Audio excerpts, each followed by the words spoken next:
Squilliam Fancy Son? Squilliam Fancy Son! Squilliam Fancy Son! Squilliam Fancy Son III is Squidward's rival from high school band class. So, I just took my private yacht across my private lake to my private heliport. He's more wealthy, popular, and talented than Squidward, and he always rubs it in his face. That's right. I'm living your dreams, Squidward. Oh, just succeeding in everything you failed in. But I intend to prove that he's a fraud, using his wealth to make himself seem more popular and talented than he actually is. He goes to ridiculously extreme and expensive lengths to humiliate Squidward and show his superiority, and I'm gonna prove it. SpongeBob is one of my favorite shows from my childhood. Even going back now and rewatching the old ones, it still holds up. You might think, it's just a kid's show, there's no continuity, there's nothing worth theorizing about, but the show constantly brings back characters and references to previous episodes, and if you look closely, you can connect the dots and find some very interesting stories. And today, I'm going to prove that Squilliam Fancy Son III is a manipulative fraud. Evidence number 1, the pet hospital. We first meet Squilliam in Season 2, Episode 15, Band Geeks. The episode opens with Squidward playing the clarinet and getting a knock on the door.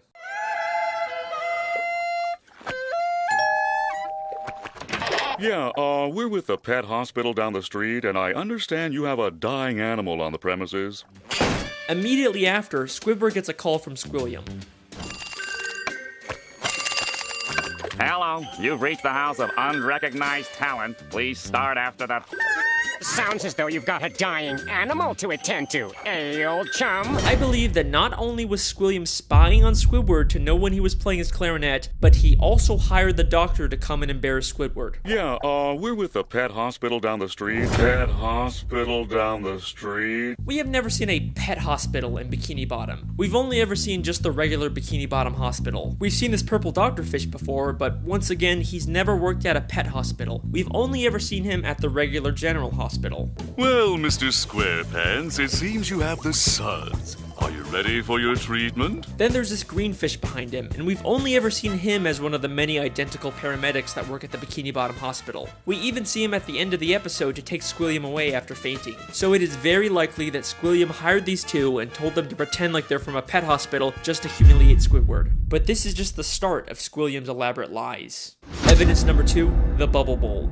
In the same episode, Squilliam also says, I'm the leader of a big fancy band now, and we're supposed to play the Bubble Bowl next week. The problem is, I'm busy next week and can't make it, so I was hoping you and your band could cover for us. But we've never seen Squilliam's band before, and despite claiming he's too busy to make it to the Bubble Bowl, he still shows up at the end to watch Squidward's band. So both his excuse and probably his band were made up to pressure Squidward into humiliating himself at the Bubble Bowl.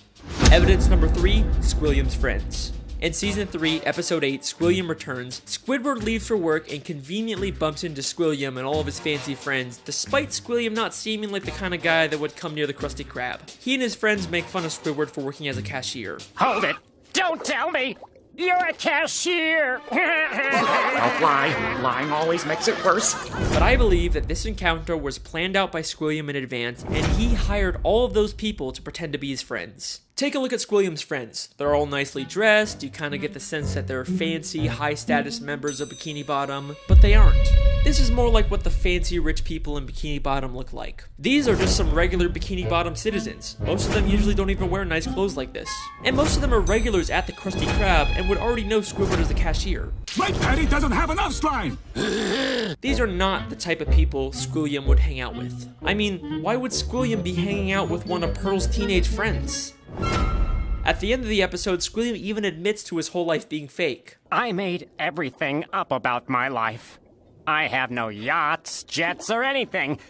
I was only trying to impress you. And then, of course, he quickly says he's just kidding. Is that true? Of course not! I'm filthy stinking rich! But was he kidding? I mean, obviously he's rich, but is there a nugget of truth in there? Evidence number 4, the statue. In Season 7, Episode 6, Squidward has to pick up trash for community service, and Squilliam once again conveniently bumps into him and reveals he's cleaned up so much trash that the city actually built a statue of him. Maybe if you clean up Bikini Bottom, they'll build a statue of you. Oh wait! They've already built one. Of me! I cleaned up all of Bikini Bottom in only 1 week. I believe that once again, this encounter was staged by Squilliam, and he actually paid to get that statue built. As Squilliam tells Squidward about the statue, a female fish admires it and says, Bless you, Squilliam Fancyson. Bless you. but if you remember, this is one of those friends Squilliam likely paid, making her whole comment feel very fake. By the end of the episode, Squilliam's statue gets destroyed. A police officer approaches and they have this exchange. This is your statue? It was. Squilliam admits that it's his statue, not the city's, and why else would the officer give him specifically a ticket if it was city property? Evidence number 5, the concert. In Season 6, Episode 17, Squidward watches Squilliam play the clarinet at a big fancy concert. He receives a standing ovation, causing Squidward to leave angrily. But I believe this entire concert is a scam. Not only has the audience been paid to cheer, but Squilliam never even touches his instrument. Once again, many of the audience members were part of Squilliam's quote-unquote friends, but we also never actually see Squilliam play the clarinet. The episode opens right after he's finished his performance with the audience cheering, and one member of the audience says, He's such a great musician. He doesn't even have to touch an instrument to be brilliant. Maybe the real reason Squidward leaves so angrily is because the audience cheered for Squilliam even though he never even touched his clarinet. Maybe Squilliam is just as bad as Squidward at the clarinet and he's trying to hide it. Squilliam has gone to some pretty extreme lengths just to humiliate Squidward, but nothing, and I mean nothing, compares to what he does next. Evidence number 6. The Music College. In the same episode, after Squidward leaves the concert, he's approached by the headmistress of the Bikini Bottom prestigious music college. Aren't you the esteemed Squilliam Fancyson III, who we all came here to see perform tonight? She mistakes him for Squilliam and offers him a position as a professor. Squidward pretends to be Squilliam and teaches a class, only for the police to burst in and arrest him, all while he's being filmed on live TV.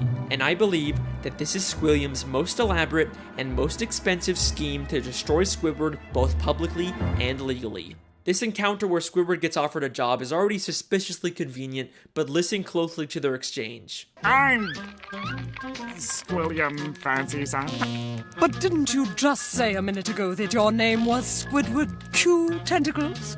It is. No, I mean, no, I didn't. Well, that's a relief.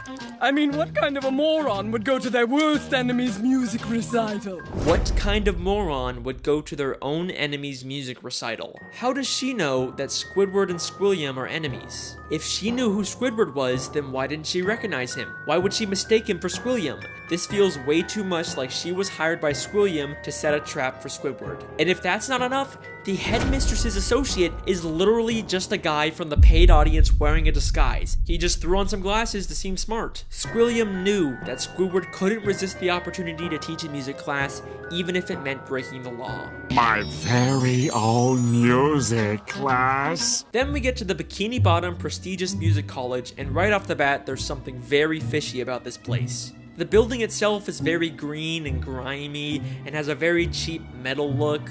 Nothing about this says prestigious except for the big sign on top, which feels like the only new thing about this building.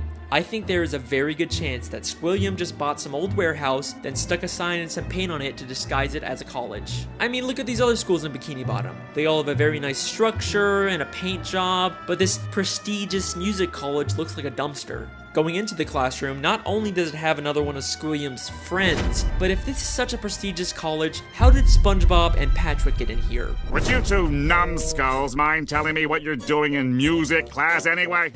Sure. Patrick's New Year's resolution was to learn to play an instrument. They say it was their New Year's resolution to take a music class, but you'd think it'd be harder for them to get into an esteemed music school if they just decided to go to it on a whim. Seems like they're just letting in anyone to sell this ruse. Then, both the police, Squilliam and the headmistress, and a live news broadcast show up at the same time to arrest Squidward for impersonating Squilliam. If the extremely coincidental fact that all of these people suddenly showed up at the same time isn't enough for you to believe that Squilliam set it all up, I've got something that's going to blow your mind. Squilliam literally has the police working for him. Squidward Q Tentacles, I'm placing you under arrest for impersonating a genius. If that doesn't sound like he's been paid off, I don't know what does. The lengths that Squilliam goes to humiliate Squidward are insane. He literally builds statues and entire buildings just to make Squidward feel inferior. But why? Why would anyone go so far to embarrass an old high school band classmate? What happened between them? What could have caused this extreme level of dedication? Well, unfortunately, we never really get much information on their past. I've spent hours reading through the SpongeBob Wikipedia and looking at old episodes, and there really just isn't any clues that would explain their weird relationship. I guess we can't solve everything, but either way, that's my theory. Thank you so much for listening. I really hope you guys enjoyed. I'll see you next time. Wait a second. Season 6, Episode 5, Slide Whistle Stooges. Just a normal episode where SpongeBob and Patrick annoy Squidward. Nothing really out of the ordinary. Except I have one question about this episode. Why does Squidward have Squilliam's robe? That is clearly not the purple robe he usually wears. That is Squilliam Fancyson III's robe. Why would Squidward have this? Unless they were more than just classmates. Could they have once been dating? No way. That's not possible. There's no evidence to support that. Right? Don't be intimidated, Squidward. Try to imagine him in his underwear. Oh no, he's hot! No, it can't be. I mean, what kind of a moron would go to their worst enemy's music recital? It's been right in front of us this whole time. Our sources last saw Evil harassing teenagers up at Makeout Reef. Makeout Reef. Good times, good times. Voted most likely to suck eggs in high school. Holy shit!